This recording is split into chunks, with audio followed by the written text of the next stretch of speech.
Allô, salam, salam, salam, salam, les auditeurs de priorité. Journée spéciale, situation spéciale à débattre ici.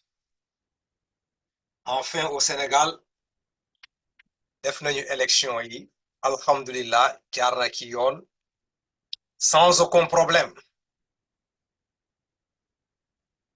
Ma décidé aujourd'hui ñëw taxaw fii pour joxe sama opinion par rapport à ce qui s'est passé au niveau du Sénégal ci élection yi. Mais balaa ma def un commentaire d'abord damay féliciter Sénégalais yépp d'abord, particulièrement cette jeunesse consciente bu toog mu xamee ne il est temps pour mu jël son destin en main. dañu ne réew boo buggee juger son avenir il faut nga xool xale yu ko composé.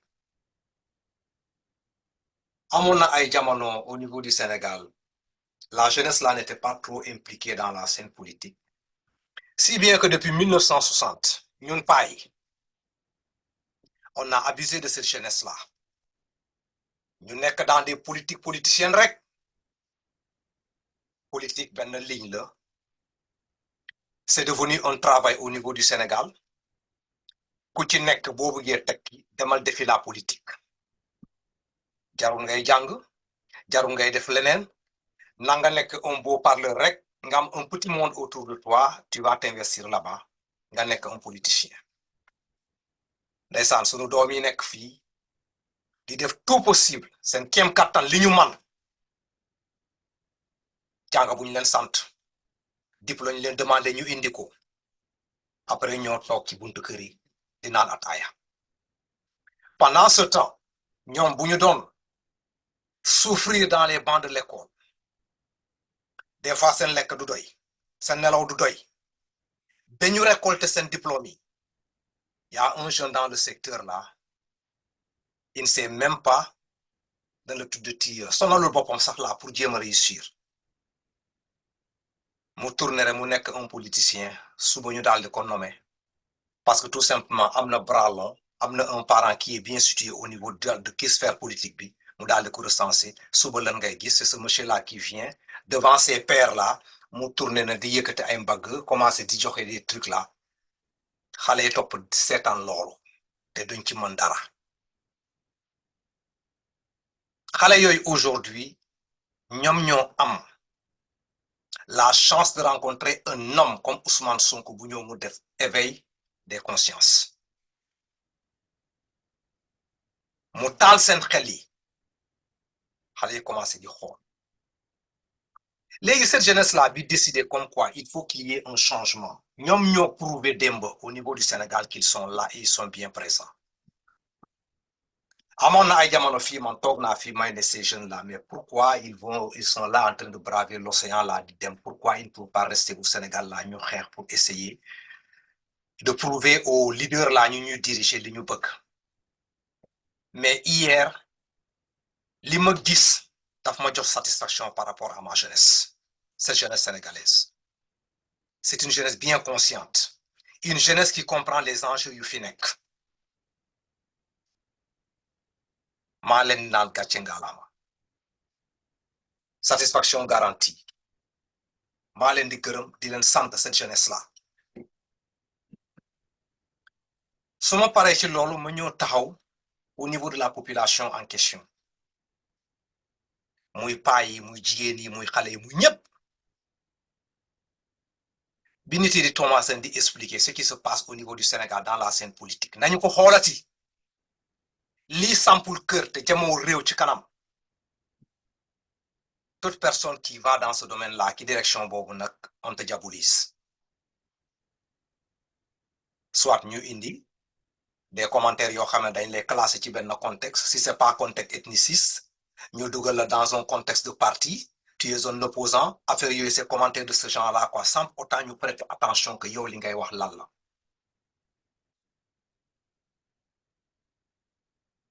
aujourd'hui taxaw nañu au niveau du Sénégal ñu gis benn alternance bu taxaw te jeunesse yi ñoo ko prouvé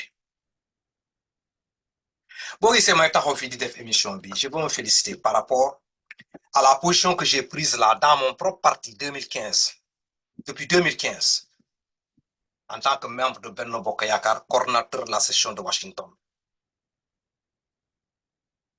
depuis 2015 laa commencé di lever le voix excuse-moi di lever la voix di génne ay propos yoo xamee ne boo nekkee dans un parti on te dira que yow amuloo discipline de parti parce que lépp li ngay def nii les comportements que tu es en train de poser comme ça ou bien les paroles yi ngay kii kooku opposition yi ñoo ko waroon am ça ne devrait pas être la parole d'une personne boo xamee ne mu ngi dans son propre parti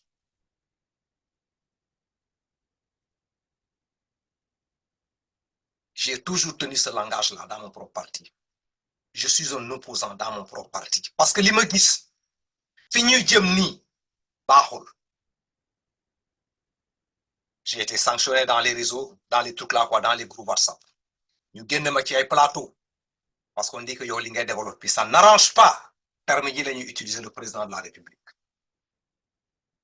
parce que tout simplement ki jamono boobu tout le monde était concentré sur un homme le Messie lépp li mu wax rek ñu ne ko gongo personne n'a le droit de questionner li mu bëgg mën na jël une décision boo xamee ne c'est impopulaire mu am tout le monde autour de ça pour rendre cette décision là populaire boo taxawee nga ne lii du yoon ñu ne non non non toi li ngay wax noonu du noonu aujourd'hui ma toog ma dugg dans les réseaux sociaux là di analyser di seet le comportement de mes propres membres là ñun ñoo xam ñun ñoo nekk au niveau de l'APR pour seet comment ils vont essayer d'analyser li xew dans la scène politique pourquoi nous avons perdu plateau yëpp yi ma nekk dugg naa foofu pour seet ce que les gens sont en train de dire à ma grande surprise les camarades doon wax depuis 2015 loolu la net yi nekk di développer léegi l'homme qui parlait depuis 2015 là ñu ne la kii c'est le fou du village tous ces gens là aujourd'hui c'est ce qu'ils sont en train de dire dans les scènes pour là dans le truc là quoi dans la sphère politique là au niveau de Benno Bokk Yaakaar parce qu'ils sont dépassés ils ne pouvaient pas s'imaginer que aujourd'hui situation bi mënoon na ñëw dafa mel ni des gens yoo xam ne dañu ne allo dis donc gars yi da ngeen ma jégal tuuti dama am benn appel bu ndaw benn appel quoi sama c'est mon frère qui m'appelle là ma jël téléphone bi après ma posé ko ay question par rapport à li mu xalaat ci émission bi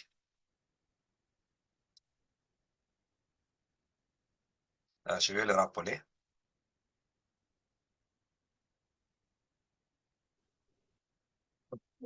I'll go ahead and play. Dis donc. Voilà, tu es bienvenu à l'heure quoi. maa ngi toog fii ci sama émission bi.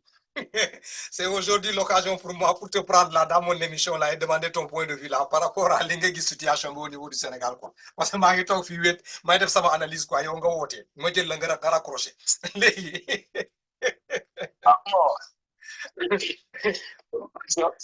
waaw ça va alhamdulilah la ko waa foofu. mais pour gàttal seul aujourd'hui là qu'est-ce qui se passe. non l'émission de dimanche là on était en vote hier. démb dañu demoon ci vote. Yeah. On peut faire l'émission mais voilà comme mes émissions ça se passe le dimanche. Donc il faut pas attendre dimanche man xaaral ma def fii ma def sama solo quoi. Voilà man maa toog fii tout simplement pour faire une analyse. Voilà ma balancer ko léegi nag yow nga woote quoi mais ça fait bien on va commenter ça quoi voilà. mais comment dire ça dama la doon laaj je disais ça moi woote c'est pour demander ton parent là comment il a perçu les choses. ton comment il s'appelle là le gars du Louga là comment il s'appelle là. Pape Sarr. non Pape Sarr sama waay la mais xam nga ñun ñaar on se connaît Pape Sarr man xamante ne. ouais. démb woon naa ko je l'ai appelé quoi. mais il affaire bi da ko jëlee kaw quoi. il est totalement surpris par rapport à ce comportement-là, quoi. Parce que pour moi, il ne peut pas comprendre comment Macky peut se comporter comme ça à la dernière minute des élections, là, quoi. Surtout le comportement de Macky, moi, mon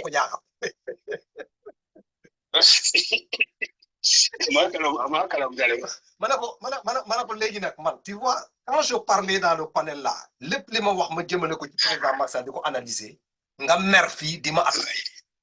Aujourd'hui tu comprends, il y a des problèmes, mais toi tu n'as pas compris, mais moi je sais que lii jaaxaluma. Xam nga toi ça va te surprendre parce que tu étais aveuglé, tu n'écoutais pas. Oui. doo doon déglu. Mais aujourd'hui tu as vécu la situation boo xamee ne man moom moo tax depuis 2015 ma génn bi ma analyser ce monsieur là depuis 2015 ma xool ni muy comporté woo ma xamee ne fu ñuy jëm baaxul ma commencé di wax. Et ça m'a coûté. Ils m'ont enlevé dans les groupes WhatsApp, ils m'ont traité de tout. De rebelle, tout ce que tu peux imaginer.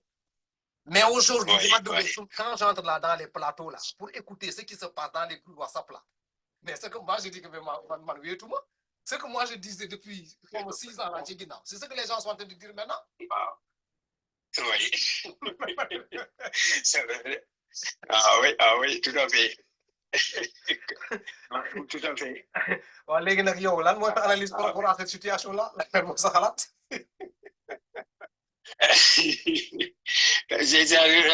Par rapport aux élections là, ce qui s'est passé lan nga ko analyser par tout ce qui s'est passé ici là depuis 2021 ba léegi ñu nekk fii tout ça pour ça lan nga ci xalaat joxal sa point de vue rek maa ngi en émission de ma wax la ko. Waaw, mais c'est vrai comme tu l'as dit, comme tu l'as dit, bon, si tu vois, c'est comme on a tout fait pour aboutir à un néant. Ah, effectivement, quoi. Ouais.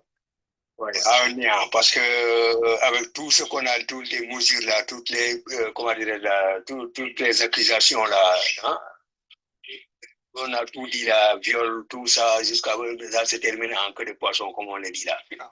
Alors, vraiment, c'est regret. C'est là où je regrette, quoi. Parce qu'avec tous les traitements là qu'on a fait là, bon, finalement, on va jusqu'à vraiment tout le monde se rend compte qu'il n'y avait rien, quoi. C'était des choses comme ça commentées là. Ah, mais dans tout ça, Macky Sall ci boppam. Comment tu expliques le virement de Macky Sall là, quoi, vers ces dernières minutes là, qui vient libérer Ousmane Sonko, libérer Diomaye? Parce que dans les commentaires de certains WhatsApp là, il ne peut pas comprendre comment Macky Sall peut faire ça, quoi. Est-ce que Macky Sall n'est pas en train de lutter contre Amadou Ba? Parce que nous connaissons. Mais non, c'est-à-dire c'est de bonne guerre. C'est-à-dire, comment dirais-je là, Macky, si tu vois, en fin de compte, c'est comme s'il s'est senti trahi, quoi. C'est-à-dire, c'est comme si tout le monde l'a abandonné. Est-ce que tu as vu?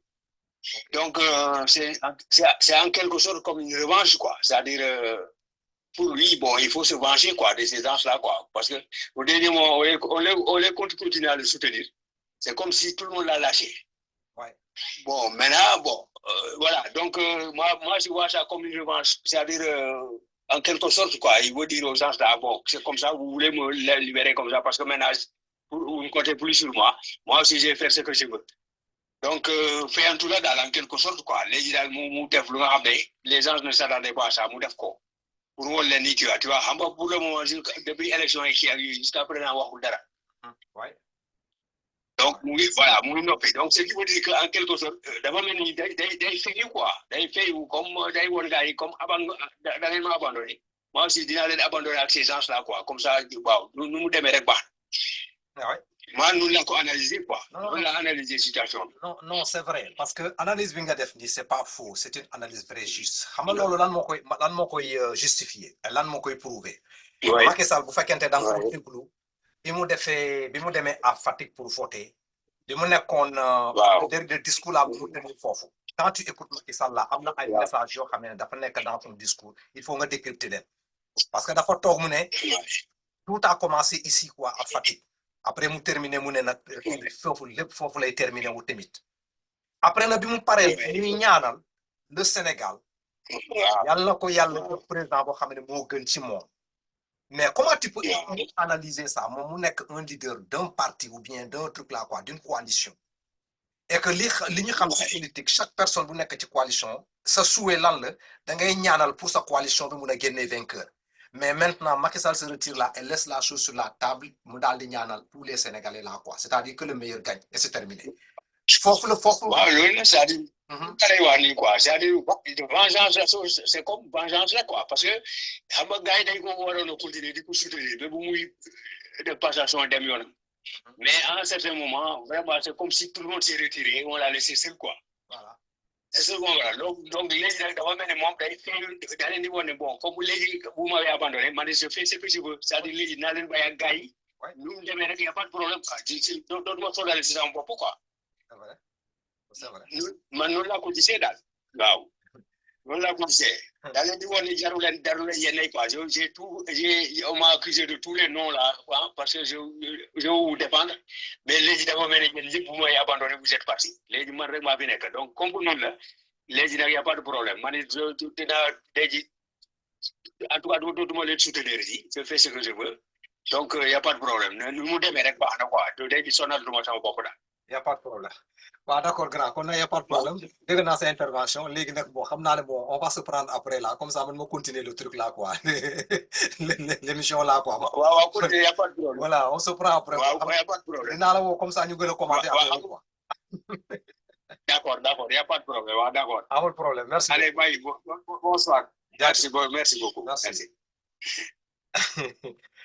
Voilà gars yi c'est mon frère là mon grand frère là moo woote bon xam naa ne bon daal xamul woon ne maa ngi woon ci émission bi mooy la appelé pour xam naa ne c'est la politique quoi parce qu'il me suit souvent là ma profité wala am sa voix là dans l'émission quoi voilà donc y a pas de problème ñoo déggandoo analyse bu mu joxe quoi léegi nan la tuddati je dis maa ngi woon ci benn situation boo xam maa ngi ko doon expliquer comment se fait-il maintenant que Macky Sall nekk dans cette situation comment dire là le Benno Bokk Yaakaar se retrouve dans cette situation là ñu échoué élection yi léegi l'analyse qui se passe autour des comment dire des réseaux sociaux boo duggee dans les groupes WhatsApp là yoo xam ne APR que nan la tuddati Benno Bokk Yaakaar mais APR moo ko constitué tout ce que moi je disais en 2015 là ce que ces gens là sont en train de répéter maintenant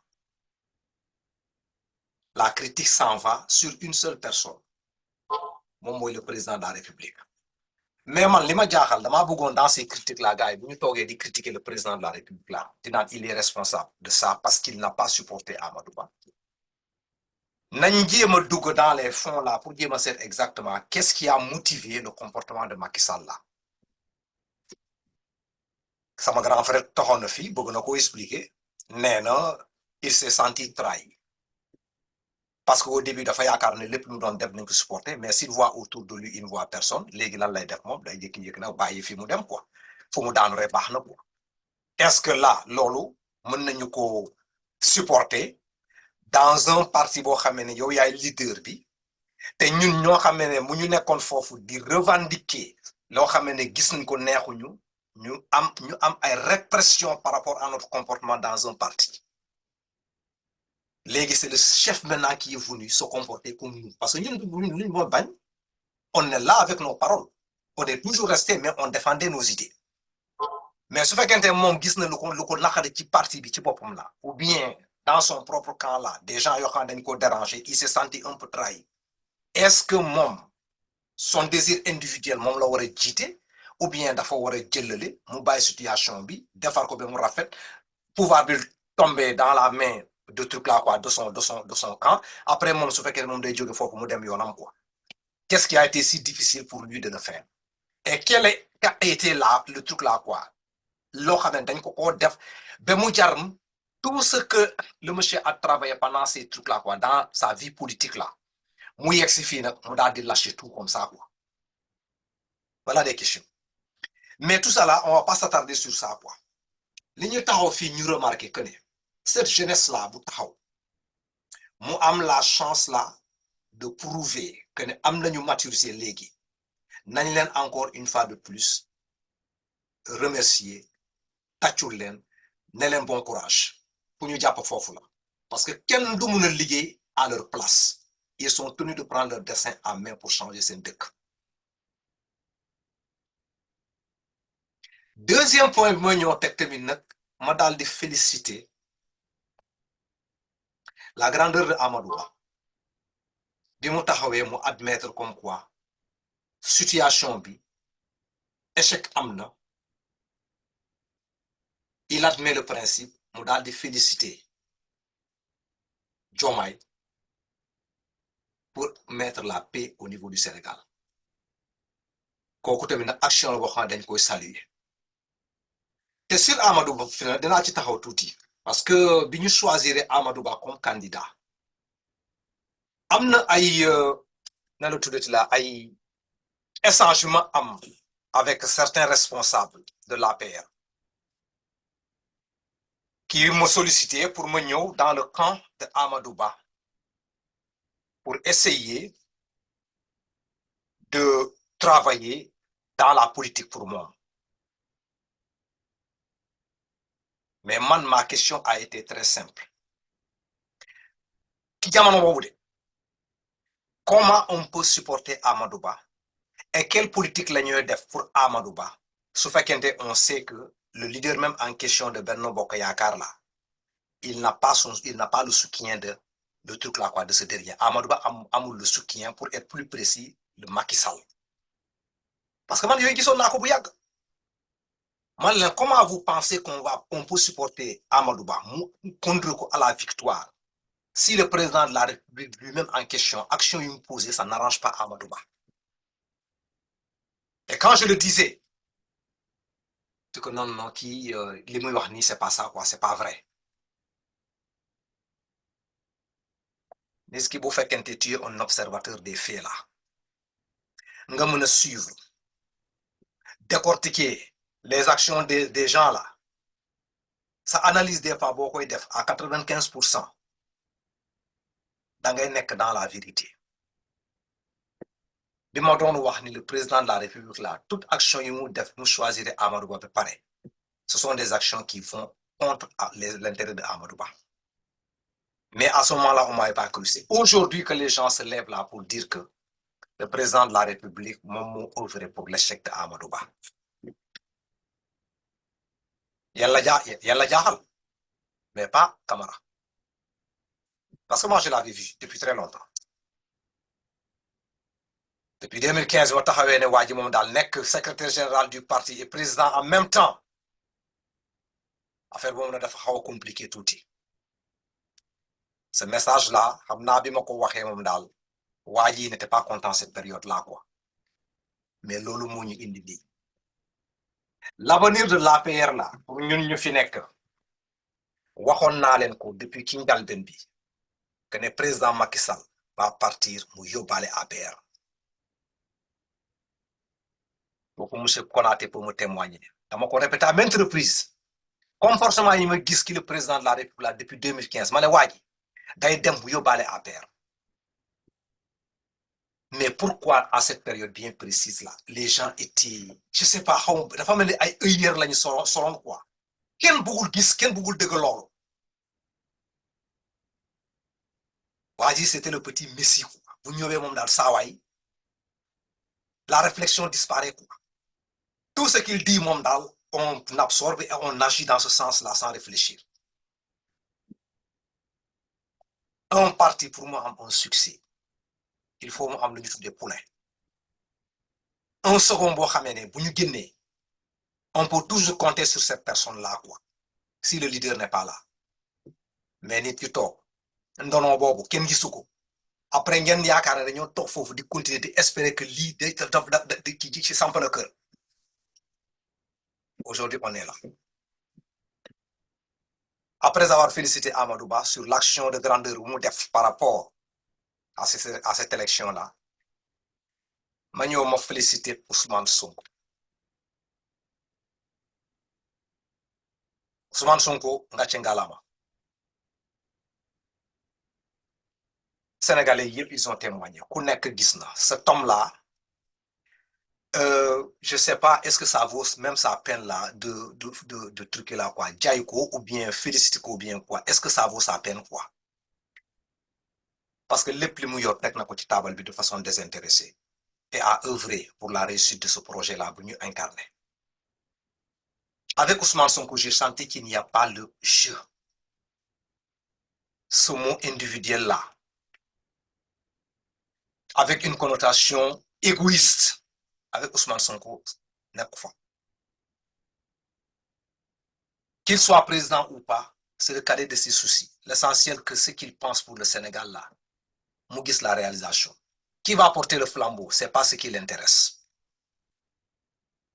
il a œuvré il a lutté pour ça et il est arrivé au bout de son objectif le simple fait que Ousmane Sonko daal di taal la conscience de ces jeunes là ba xale yi léegi xam ne responsabilité feneen la nekk ci seen loxo la nekk Ousmane Sonko aujourd'hui ça vous parle la scène politique là kooku dem na ba pare un jeune qui a la possibilité par un comportement par une posture par un engagement est parvenu à bouleverser un système qui était là depuis 1960 kooku bu ñu nekkee ci kanam ñu ne ko nga ci ngalaam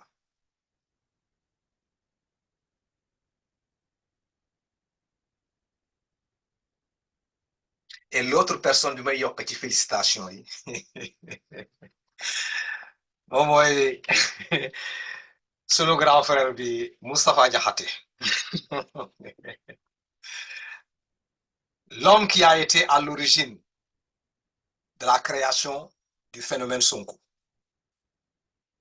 comme moom mooy loo xamee ne bu mu xoolee doomi jàmbur la mu nekk impôt et domaine ñu ne la boy bi dafa set boy bi il est en train de faire un travail impeccable au niveau des impôts et domaines là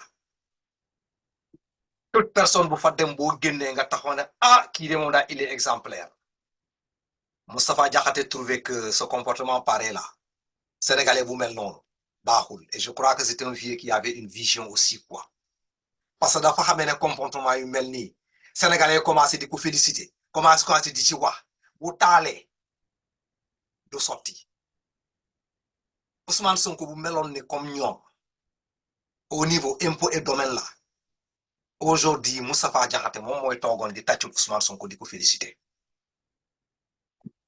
mais le comportement de Ousmane Sonko que les Sénégalais ont relaté bi mu nekkoon impôt et domaine action yu mu nekkoon di jël moom moo déranger Moustapha Diakhaté ba mu inciter au président de la République pour mu dàq Ousmane Sonko ndeysaan xamul ne il était en train de préparer quelque chose boo xam ne pour le Sénégal kon na gars yi Moustapha Diakhaté bi ngeen di gis nii man Camara je vous demande na ngeen am xol bu yaatu ci moom c'est un vieux comme nous autres là on a déjà terminé quoi ku ko gis mu nekk dans ces déballages là na ko déglu rek après mu jégal ko parce que rancœur bi mu am pour ce Ousmane Sonko là c'est tellement fort que finalement il ne peut rien digérer de Ousmane Sonko tout ce que tu dis Ousmane Sonko Moustapha Diakhaté dafa mel ni butitam ngay xotti je sais pas il ne peut pas digérer ce jeune là quoi te ça existe y a des personnes qui sont comme ça dañuy gis doomi aadama rek xamuñu ko ñu daal di ko bañ sans raison Ousmane Sonko malheureusement moom moo ko dal ci Moustapha Diakhaté ce jeune qu'on a éliminé de trucs là quoi des impôts et domaines là mu daal di génn jël benn trajectoire parce que tout simplement ñu ngi doon xaal fu ñu ko naanee ndeysaan parce que au Sénégal dans la li fa nekk nit ki bu fekkente da laa bëgg a toroxal fi ngay rootee ndox pour indi ko sa kër teen boobu lay fàtt sans se soucier que le monsieur là qui travaille comme ça là am na ay njaboot yu nekk ci ginnaaw il a une famille à nourrir il a tout derrière lui mais comme def na ma loo xam ne daf ma naxari rek immédiatement sanction bu gën a efficace moom mooy il faut essayer de le faire souffrir quoi nañ ko dàq il va aller se débrouiller comme ça il va apprendre la leçon quoi tout en oubliant que gémmeñ bu yàlla xotti su fekkee ne nga da nga koy tëj ou bien su fekkente tu penses que nag yow yaa yor la nourriture de ça là tu te fatigues Ousmane Sonko génne foofu mu ñëw dugg au niveau de l'Assemblée nationale plus fort mu continuer ses actions jusqu'à présent c'est pas terminé dañoo topp doomi jàmbur jusqu'au dernier retranchement jarul may dugg dans les épisodes qui sont passés ici jusqu'au dernier retranchement. La puissance étatique là, les appareils de l'État, tout ça ñu daal di ko utiliser pour briser un homme. Mais leneen la ñuy fàtte que ne ñaanu ndey ñaanu baay yàlla jàpp la bul tiit bul def dara Ousmane Sonko foofu la ko wékk avec toute cette arsenal là bi ñu teg ci ginnaawam pour le briser. C'est cet arsenal là même qui s'est levé maintenant là pour aller le dire que yow là ñëwal tu n'as rien fait toogal demal def élection et tu passes. kooku nag ñu ko expliquer quoi. Comment on peut expliquer ça? C'est là où se situe la question fondamentale de Benno Bokk Yakaar quoi. Comment se fait-il que avec les efforts que Macky Sall a consentis là pour essayer d'enlever ce jeune là dans la course là, à la dernière minute Macky Sall moom mooy tourné mu indi ce jeune là dans la course. Yàllaay buur di Karim billahi non ça c'est trop fort. Yàlla mooy buur di Karim. Gars yi Benno Bokk Yaakaar fi mu nekk nii actuellement daal affaire ma daal c'est-à-dire c'est quelque chose ne benn affaire bu tombé du ciel là te s'attendait pas à ça quoi. L'objectif de départ là c'était éliminer Ousmane Sonko nëbb ko jant bi baliser le truc là quoi, comment dire la ligne là pour Benno Bokk Yaakaar. Tous ces candidats fictifs là yi ngay gis ni ñu toog là ñu ne ay 1% là ay 1 fii 0 fii tout ce qui s'ensuit là. Tout ça là c'est l'œuvre de Benno Bokk Yaakaar boo xam dafa taxawoon fii pour mettre ces candidats là ici ñu dem. Mais comment vous pouvez expliquer nit ki dem au parrainage là dans tout le Sénégal nga indi le nombre de parrains bu ñu la demandé nga dem au niveau de l'élection là bureau de vote boo dugg rek ñu ne la 0 nga fa am ou bien 1 nga fa am. Comment ces gens-là sont débrouillés pour avoir ces parrainages là?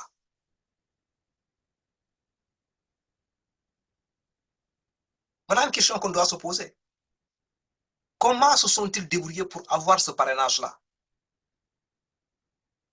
Est-ce qu'on ne peut pas se dire là, beaucoup de candidats là, au niveau de ce truc-là, ce sont des candidats qu'on a préparés, nous avons des quotas, nous avons et c'est à mes dégueux, ça m'analyse personnelle, ça n'engage que moi, pour nous douger dans la course là, quoi, tout en sachant que l'électorat bobo amounou. Comme ça, le jour de l'élection là, Ousmane Sonko hors course, Diomaye hors course, Amadou Ba, le chemin est déjà balisé. Bu ñëwee rek day taxaw rek premier tour mu racle mu taxaw après maintenant tout le monde se rend autour de lui et le système continue. Mais li ñuy wax encore l'homme propose Dieu dispose. Macky Sall boobu nag moom moo tourné waat encore là, l'homme qui a balisé le terrain là mu tourné waat encore là di delloo si Ousmane Sonko dans la course. Après maintenant mu taxaw door discours am là mu ñaanal les Sénégalais là, le Sénégal yàlla jox leen président boo xamee ne moo gën ci moom. Et maintenant on reste dans notre propre parti, on est en train de se poser des questions par rapport au comportement de Macky Sall.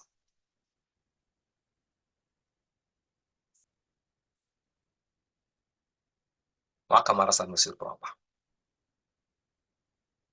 Les élections là, vous dire la vérité, j'avais vu l'échec depuis très longtemps. Fu ñuy jëm ndox nekk fa. Ça ne me surprend pas. Que l'opposition gagne présentement là, dama ko xamoon depuis très longtemps. Parce que c'est très simple. On était là à 2012 en tant que responsable de parti. On savait la mobilisation qui se trouvait autour de nous en tant que responsable. On parlait avec des gens. Quand on les appelait, la discussion s'était centrée sur quoi?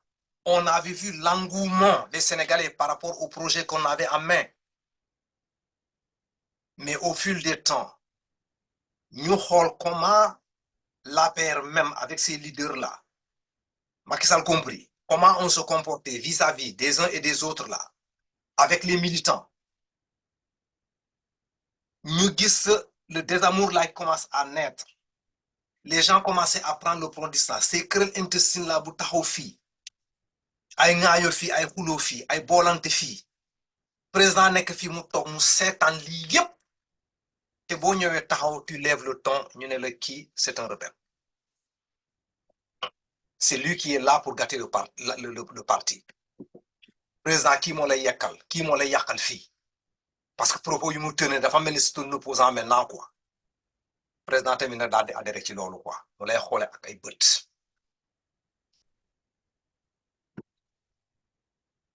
actuellement boo duggee dans les réseaux sociaux là nga seet exactement les groupes WhatsApp là les gens sont en train de donner des solutions là lan la ñu waroon def quoi après maintenant on est en train de faire des critiques internes là par rapport à li ñu dal est-ce que ces critiques internes là bu ñu doon def noonu bu ñu ko defoon au début ça allait être beaucoup plus intéressant encore